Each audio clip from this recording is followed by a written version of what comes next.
Kairana Lok Sabha seat से Samajwadi party की प्रत्याशी इकरा हसन ने कैराना की जैन धर्मशाला में पहुंचकर मतदान किया। सपा प्रत्याशी ने मतदान केंद्रों पर धीमी गति से हो रहे मतदान पर नाराजगी भी जाहिर की। समाजवादी पार्टी की कैराना लोकसभा सीट से प्रत्याशी इकरा हसन का कहना है कि कैराना लोकसभा में सभी जगह चुनाव ठीक प्रकार से चल रहा है। खामोशी से लोग सरकार के विरोध में मतदान कर रहे हैं। उनके अंदर मतदान करने का जुनून है और उसे खामोशी के साथ कर रहे हैं। इकरा हसन का कहना है कि उनके लोकसभा क्षेत्र में कुछ जगह से मशीन खराब होने की शिकायत भी मिली है। उन्होंने इसकी शिकायत चुनाव आयोग तक पहुंचाई है। उन्होंने मांग की है कि जितना समय बर्बाद हुआ है, मतदाताओं को अतिरिक्त समय दिया जाना चाहिए। मतदाताओं से अपील करते हुए उन्होंने कहा कि ज्यादा से ज्यादा मतदान करें और चुनाव प्रतिशत रसूलपुर गांव में 2019 के लोकसभा चुनाव में भाजपा के पक्ष में 94% मतदान हुआ था, लेकिन इस बार सभी लोग भाजपा से नाराज हैं। उन्होंने कहा कि भाजपा का 400 पार का नारा बेफिजूल है। इस नारे में किसी तरह का कोई दम नहीं है। वो भेदभाव के आधार पर चुनाव जीतना चाहते हैं। उन्होंने कहा कि उनके पास काम करने का कोई प्रमाण नहीं है। वो केवल भेदभाव की राजनीति कर रहे हैं। उन्होंने कहा कि इस सीट पर उनकी जीत पक्की है, लेकिन कितने वोटों से होगी ये कहना मुश्किल है।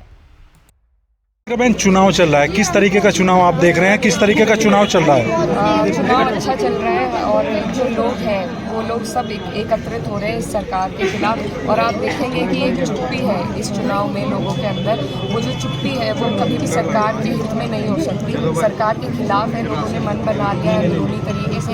लेकिन ये जो सरकार है जिस तरीके से तानाशाही चलाती है, इसलिए लोग चुपचाप बिना प्रदर्शन के इनके खिलाफ खड़े हैं और वोट डालते हैं। अच्छा, आप भ्रमण कर रही हैं, निरीक्षण किया आज मतदान के दौरान, किस तरीके का माहौल देखने को मिला? क्या शांति पर आप संतुष्ट हैं जिस तरीके से चुनाव चल रहा है? जी, कुछ जगहों पर मशीनें खराब हैं और हमने उनकी शिकायतें डाली हैं और हमें प्रशासन से हम ये उम्मीद लगा रहे हैं कि जितना टाइम वेस्ट हुआ है उतना ही टाइम हमें मतदान के बाद मिलना चाहिए, एक्स्ट्रा टाइम, क्योंकि ये अधिकार है हमारे वोटर्स का, हमारे लोगों का, कि उन्हें पूरा टाइम मिले।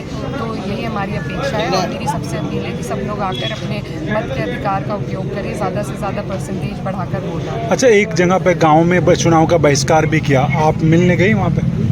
जी, मुझे ऐसी जानकारी मिली है और ये वहाँ पर पिछली बार 94% वोट भाजपा के पक्ष में हुआ था। तो बहिष्कार भाजपा के खिलाफ हुआ है। वहाँ के जनप्रतिनिधि जो है हमारे माननीय सांसद जी, उनकी कुछ कार्यशैली इस तरीके की रही है जिसके खिलाफ वहाँ पर बहिष्कार। अच्छा, क्या आप कितनी उम्मीद मानते हैं? जैसे एनडीए की सरकार बन रही है, कितनी सीटें को है? जैसे भाजपा 400 पार बता रही है। 400 पार एक धमकावे का प्रोपेगेंडा है जो मीडिया के माध्यम से वो लोग जनता के दिमाग में उतारना चाह रहे हैं। पर जनता अब इनके काम को, इनके नियत को समझ चुकी है कि ये सिर्फ भेदभाव करके राजनीति करना चाहते हैं और इन्हें कोई काम नहीं करना है, ना ये काम के आधार पर वोट मांग रहे हैं। तो ये 400 पार का नारा धरातल पर बहुत हकीकत से दूर है और इसके हमें लगता है कि इनका कोई 400 पार वो नहीं होगा और ये खराब ही होगा। अच्छा, अपनी जीत कितने वोटों से मान रहे हो? देखिए, नंबर्स की बात हम नहीं करते हैं और हमें उम्मीद है कि हम जरूर जीतेंगे।